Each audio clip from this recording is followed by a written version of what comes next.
Hello students, welcome to our channel Yasir Ali Classes. So how are you people? I hope you all are fine and in your good health. So children, today we are going to do the last lesson of Flamingo book, and the name of the lesson is Going Places. Okay, so this is the 8th chapter from the Flamingo book, and the name of the lesson is Going Places.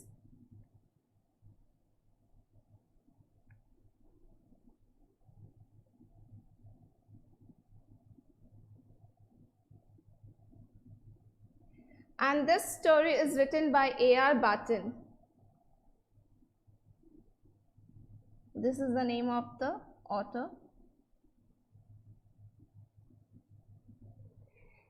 Now students, there are many characters in this story, but the main character is of Sophie. Okay, so I'm just going to write down the characters here and I'll explain you that which character is playing what part here.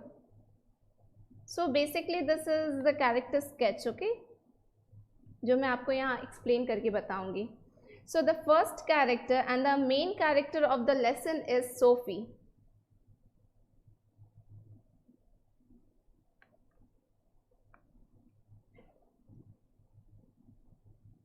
The second character is Jency. She is a friend of Sophie. Then the third character is Geoff. He is Sophie's brother, okay. And then the fourth character here is of Danny Casey.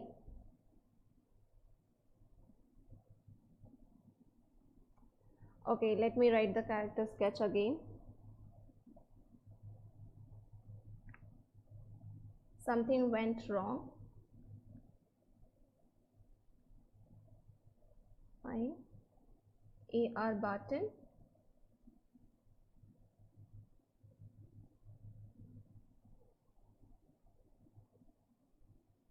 Character of the story, as I said, the first one is Sophie, second is Jency, third is Geoff, then Danny Casey,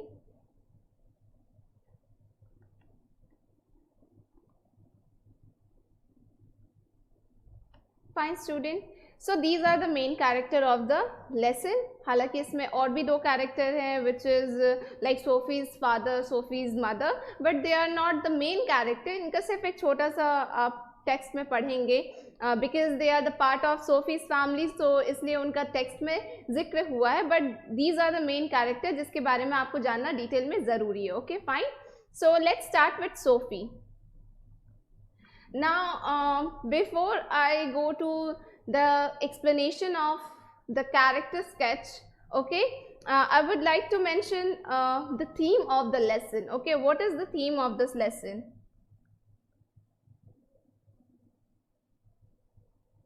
The main theme of the lesson is fantasy and dreaming. Okay, यहाँ पे main theme fantasies और dreams क्यों है? क्योंकि Sophie जो character है story की, जो मेन कैरेक्टर है, उसे आदत है फैंटेसीज में जीने की. ठीक है, उसे फैंटेसी पसंद है, उसे डे ड्रीमिंग ही पसंद है. Like this is the only thing which she do.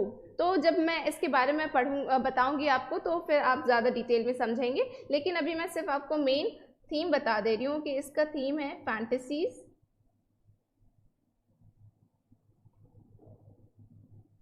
And dreams.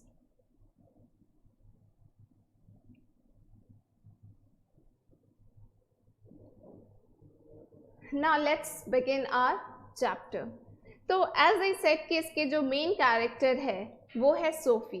Now student, इस कैरेक्टर को समझने की कोशिश करिएगा. सोफी एक ऐसी लड़की है जो अभी अपने टीनेज में है, यानी she is an adolescent. Okay, और आपको भी पता होगा कि जब बच्चे टीनेज में होते हैं तो उनकी बहुत सारे ड्रीम्स होते हैं और वो बहुत तरह की चीज़ें सोचते हैं. ओके, तो सोफी भी एक ऐसी कैरेक्टर है स्टोरी की. वो एक ऐसी लड़की है जिसे फैंटेसीज में जीना पसंद है. Now what are fantasies? Like उसे एक फैशन डिज़ाइनर भी बनना है, उसे एक्ट्रेस भी बनना है, उसे अपना खुद का एक बुटीक भी खोलना है, फाइन। बट ये सारे फैंटेसीज उसके लिए इसलिए हैं क्योंकि वो एक मिडिल क्लास फैमिली को बिलोंग करती है, and she knows this very well. वो एक मिडिल क्लास फैमिली को बिलोंग करती है और अपने इन सारे ड्रीम्स को पूरा करने के लिए she need quite a good amount of money, like उसके पास फाइनेंशियल कैपेबिलिटी, अभी पोटेंशियलिटी इतनी नहीं है कि वो फैशन डिज़ाइनर बन सकती है। उसके लिए एक अच्छी क्वालिफिकेशन की ज़रूरत है, पैसों की ज़रूरत है, खुद का बुटीक खोलना है उसे। तो उसके पेरेंट्स भी उसे ये बात समझाते हैं कि तुम अपनी इन फैंटेसीज से बाहर आओ, कहीं ऐसा ना हो कि तुम अपने लिए कोई प्रॉब्लम खड़ी कर लो, ठीक है। तो यहाँ पे सोफ़ी का कैरेक्टर है कि वो एक टीनेजर है और फिर वो फैंटेसीज में जीती है, फाइन स्टूडेंट। तो उसकी जो फ्रेंड है जेंसी, एक दिन वो अपनी फ्रेंड से बात करती है और फिर बताती है कि उसका ड्रीम क्या है, what she want to be in life, ठीक है। तो उसकी फ्रेंड ये जो जेंसी है, ये बहुत ही प्रैक्टिकल लड़की है, बहुत ही प्रैक्टिकल गर्ल है। ये सोफ़ी की तरह बिल्कुल भी ख्वाब नहीं देखती इन अ सेंस कि वो वैसे ख्वाब नहीं देखती जो उसे पता है कि वो कभी पूरा नहीं कर सकती, ओके। तो उसे पता है कि हम मिडिल क्लास फैमिली को बिलोंग करते हैं और हमारे लिए इस तरह के बड़े बड़े ख्वाब देखने में तो बहुत अच्छा लगता है, लेकिन उसे पूरा करने के लिए हमें बहुत पैसों की ज़रूरत है जो हमारी फैमिली अफोर्ड नहीं कर सकती। तो यही बात वो सोफ़ी को भी समझाती है कि सोफ़ी, हम अभी इस तरह के ख्वाब नहीं देख सकते क्योंकि हमें भी पता है कि इस चीज़ के लिए हमें बहुत पैसे चाहिए और हमारी फैमिली हमें सपोर्ट नहीं कर पाएगी। बट एज़ यूजुअल सोफ़ी को सुनने की आदत नहीं है, उसे सिर्फ अपने मन की करनी होती है। वो जो सोचती है, जैसा चाहती है, वो सिर्फ उन चीज़ों पे बिलीव करती है और वो किसी की भी नहीं सुनती। तो जेंसी उसे बहुत समझाती है और वो कहती है कि like after completing our studies हम ज़्यादा से ज़्यादा एक बिस्किट फैक्ट्री में काम कर सकते हैं, ओके। तो हमें सिर्फ यही जॉब फ़िलहाल मिल सकता है और हम ऐसा कर सकते हैं कि हम अर्न करें, एंड जब हम अच्छे पैसे अर्न कर लेंगे तो we can think about our dreams. तो अगर पैसे अर्न करना शुरू कर देंगे तो फिर ड्रीम्स को फुलफ़िल किया जा सकता है, लेकिन without that we can not fulfil our dreams. तो ये बहुत अच्छे तरीके से Jency as a friend, as a good friend, as a best friend वो उसे समझाती है, क्योंकि जेंसी सोफ़ी की बेस्ट फ्रेंड भी है, तो वो उसको अच्छा एडवाइस देती है। बट सोफ़ी उसकी बात को नज़रअंदाज कर देती है। उसके बाद यहाँ पे जो मैंने थर्ड कैरेक्टर लिखा है वो है जियोफ का। जियोफ सोफ़ी का बड़ा भाई है। अब जियोफ की पर्सनालिटी कुछ ऐसी है कि वो ज़्यादा बोलता नहीं है, वो एक जूनियर मैकेनिक है और वो सिर्फ एक वाहिद इंसान है सोफ़ी की फैमिली में जो उसके ये वाइल्ड ड्रीम्स और उसकी फैंटेसीज़ के बारे में सुनता है, क्योंकि सोफ़ी के फादर उसकी बात नहीं सुनते, सोफ़ी की मदर बिल्कुल भी उसकी बातों पे ध्यान नहीं देती, क्योंकि उनके अकॉर्डिंग वो सिर्फ बकवास करती है। उन सबको पता है कि like she is a day dreamer, वो सिर्फ बड़े बड़े ख्वाब देखती है और उल्टी सीधी सिर्फ कहानियाँ बनाती है, और ये सारी कहानी उसके इमेजिनेशन में होता है, लाइक उसका सिर्फ पार्ट होता है ख्वाब का और कोई भी रियलिटी से इसका कोई भी वास्ता नहीं है। तो सोफ़ी के फादर मदर उसकी बात बिल्कुल नहीं सुनते, तो सिर्फ एक उसका बड़ा भाई बचता है फैमिली में जो कभी कभी उसकी बातें सुन लेता है, एटलीस्ट सुन लेता है। वो भी उसकी बातों पे बिलीव नहीं करता, लेकिन वो एटलीस्ट उसकी बातें सुनता है। तो एक दिन सोफ़ी जाती है जियोफ के पास। अच्छा, एक और चीज़ है कि सोफ़ी को अपने भाई की लाइफस्टाइल बहुत पसंद है। उसे ऐसा लगता है कि जियोफ कितना फ्री है, वो बाइक से इधर उधर घूमता रहता है, वो जिससे चाहे मिल सकता है, तो उसकी life is like full of adventure, और वो चाहती है कि वो भी उसे अपने साइड बाइक पे बिठा कर ले जाए, बाहर घुमाए। लेकिन एज आई सेड कि वो थोड़ा सेल्फ सेंटर्ड, थोड़ा कम बोलने वाला इंसान है। वो अपने लाइफ में किसी को इंटरफेयर नहीं करने देता, ना कि अपनी बहन तक को वो इंटरफेयर नहीं करने देता। दो वो उसकी बातें सुनता है, लेकिन वो उसको ये नहीं अलाउ करता कि वो उसकी लाइफ का पार्ट बने और उसकी लाइफ में इंटरफेयर करे कि वो किससे मिल रहा है, किससे बातें कर रहा है, कहाँ जा रहा है, कब आ रहा है, तो ऑल दीज थिंग्स, ओके। तो ये चीज़ सोफ़ी को बहुत इरिटेट करती है, क्योंकि उसे लगता है कि उसके भाई की लाइफस्टाइल बहुत अच्छी है और उसे उसके बारे में ज़्यादा से ज़्यादा जानना होता है कि मेरा भाई कर क्या रहा है।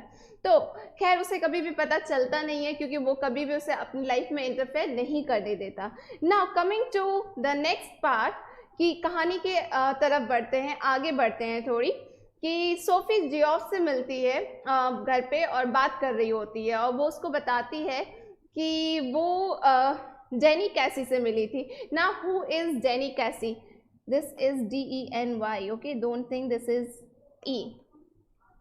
जेनी कैसी यहाँ पे एक सेलिब्रिटी है, वो एक फुटबॉल प्लेयर है, वो एक टीम है यूनाइटेड उसका पार्ट है and he is a very good player और वो वहाँ का सेलिब्रिटी है।